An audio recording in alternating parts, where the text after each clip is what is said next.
안면거상 수술의 부작용은 첫째, 신경손상. 두 번째, 칼기. 세 번째, 윈드페이스입니다. 네 번째, 흉터입니다. 그 해결 방법에 대해서 말씀드리도록 하겠습니다.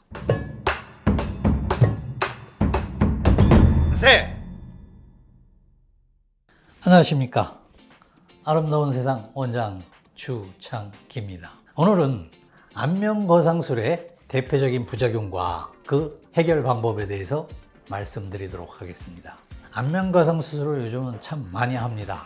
그러면서 여러 문제점도 있을 것 같고요.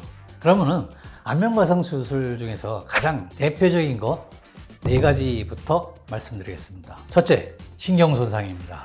두 번째, 칼기가 발생하는 겁니다.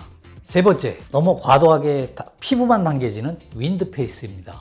네 번째, 수술 부위의 흉터입니다. 여러분들이 안면거상 수술하면 많이 들어보셨을 겁니다. 신경손상.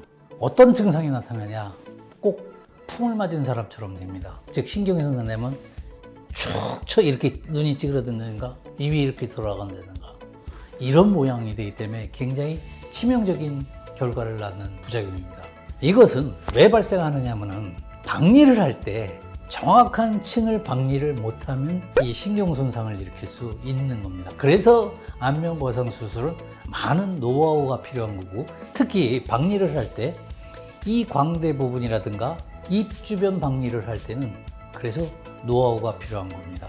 즉 대표적인 신경이 이마로 가는 신경과 입으로 가는 신경 손상이 가장 흔하게 발생하는데, 이 두 가지가 발생할 때 아주 심각한 부작용이 일어납니다.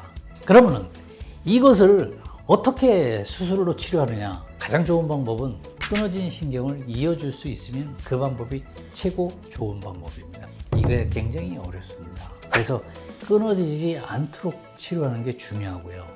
그리고 처음부터 강하게 스테로이드 치료를 하는 겁니다. 스테로이드를 치료해서 신경이 조금씩 시간이 걸리더라도 자라날 수 있게끔 치료하는 방법입니다.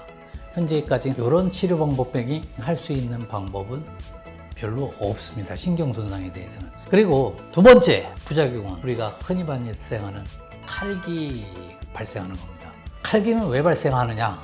이 귀 있는 데를 절개를 하면은 어느 부분에다가 이걸 걸어줘야 되는데 걸어주지 못하니까 피부만 강하게 당기다 보면 쭉쭉 반대로 당겨지는 현상이 발생합니다. 그래서 발생하는 게 칼기입니다. 저희 병원에서도 이 칼기 교정에 대해서 많이 수술을 하고 있는데, 칼기는 어떻게 교정하느냐? 수술적인 방법은 두 가지가 있습니다.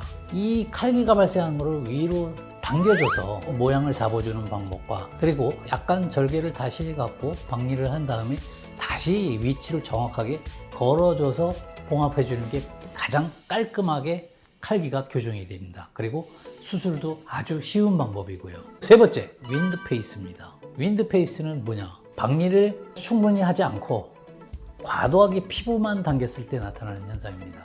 그러면은 이것의 해결 방법은 무엇이냐? 제가 우리 병원에서 하는 딥플레인 거상술 말씀드렸지 않습니까? 딥플레인 거상술을 하면은 윈드페이스가 발생하지 않습니다. 왜냐하면은 피부를 박리를 한 다음에 속에 스마스층을 박리해서 처진 근육을 당겨주기 때문에 자연스럽게 얼굴을 당겨질 수 있는 겁니다. 이런 방법이 있고, 그리고 윈드페이스가 발생할 때는 다시 재수술을 해야 됩니다. 재수술해서 힘이 과도하지 않게 봉합을 해줘야 됩니다. 그러면 박리가 다시 충분히 일어나야지만 윈드페이스를 교정할 수 있게 되는 것입니다. 그리고 네 번째, 흉터입니다. 흉터는 이 윈드페이스와 같은 맥락을 가지는 겁니다. 봉합한 부위가 강하게 당기면은 또 반대적으로 작용하는 힘도 강합니다. 그렇기 때문에 시간이 가면서 그 흉터가 벌어지게 돼서 이 흉터가 커지게 되는 겁니다. 그리고 또 우리가 이런 경우가 있습니다. 비후성 반응이라든가 켈로이드가 있는 분들은 흉터 부위가 커질 수밖에 없습니다. 이것은 아직까지 특별하게 치료 방법이 의학적으로는 별로 없습니다. 그래서 다시 그 부분을 잘라내서 다시 힘을 최소화하자 할 수 있도록 하는 방법이고, 그리고 켈로이드 비후성 반응 같은 거는 수술을 다시 한다 할지라도 조금 또 발생합니다. 이런 것을 치료하기 위해서 이런 방법도 쓰지만은 우리가 암 환자에게 쓰는 방사선 치료 방법이 있습니다. 그러면은 그 부위의 조직을 파괴시키기 때문에 일종의 비후성 반응이라든가 켈로이드 조직 같은 데 대해서 그거를 억제시킬 수 있고 흉터를 적게 보이게 할 수 있는 그런 효과도 나타나게 됩니다. 아세! 또 사소하지만은 또 여러 가지가 있을 수 있습니다. 수술 과정에 박리를 하는 과정에 조직이 좀 제거돼서 딤플이 발생할 수도 있고, 그리고 이 어느 한 방향으로만 강하게 당겨지면은 골이 생기기도 합니다.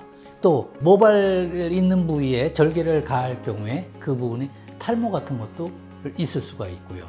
그리고 수술 과정에 생길 수 있는 출혈이라든가 염증이라든가 이런 부분이 있을 수 있고, 그리고 박리를 하는 과정에 잘못하면은 피부가 뚫리는 현상도 일어날 수도 있고, 이런 문제들이 좀 종종 발생할 수 있는 것입니다. 그래서 이 부작용을 최소화하는 방법을 아무래도 경험이 많은 의사라면 이런 부작용을 극히 만들지는 않습니다. 여러분들이 생각하듯이 안면 거상술은 되게 심각할 것으로 보이지만 발생하면 심각합니다. 그렇지만 발생하지 않게 수술하는 것이 중요한 것입니다. 그래서 이런 부작용은 그렇게 많이 발생하는 것은 아니기 때문에 여러분들이 아마 상담을 하실 때 이 의사 선생님이 경험이 충분히 많은 선생님인지 그런 것도 여러분들이 잘 체크를 하시고, 그리고 이 병원에서 수술한 사람의 결과를 잘 보시고, 그러면서 충분히 대화를 하시면은 나한테 이런 문제가 발생했을 때 어떻게 교정하시는지 이런 것들을 서로 질문을 하면은 이 병원에서 하면 별 문제가 없겠다. 그리고 수술 후에 이런 문제가 발생했을 때 잘 치료가 될 수 있겠다라는 것을 여러분들이 아실 수 있으실 겁니다.